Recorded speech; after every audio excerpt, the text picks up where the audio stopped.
Le 20 juin, c'est la journée mondiale des réfugiés et au CEDRE, c'est l'occasion de fêter nos 30 ans.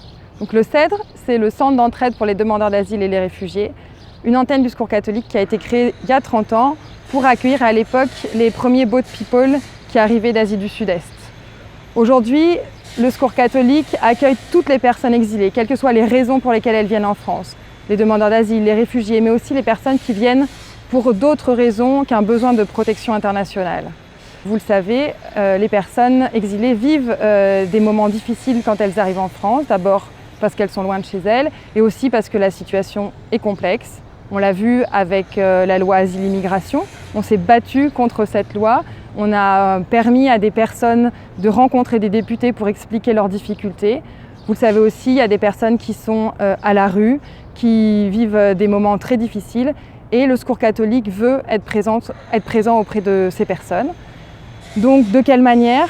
Comme pour toutes les personnes en précarité en France, c'est-à-dire en reconnaissant leur besoin de vivre dans la dignité et leur pleine humanité, en reconnaissant leurs talents, en leur permettant de participer à la société, en reconnaissant leur expertise aussi pour les politiques qui les concernent.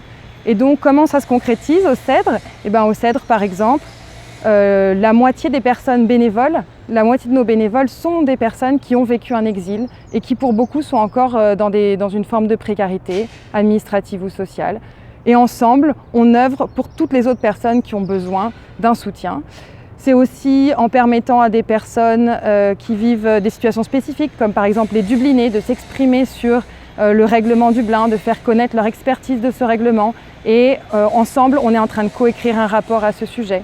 C'est aussi en leur permettant de participer à des manifestations, à faire connaître leur situation auprès du grand public. Certains d'entre eux sont allés devant la fac à Jussieu, à Paris, pour faire savoir ce que c'était que ce règlement et pour essayer de conscientiser le plus possible de personnes sur les difficultés qu'elles vivent. Donc voilà, c'est ainsi que le Secours catholique cherche à être présent auprès des personnes exilées et c'est ensemble qu'on arrive à cette fraternité.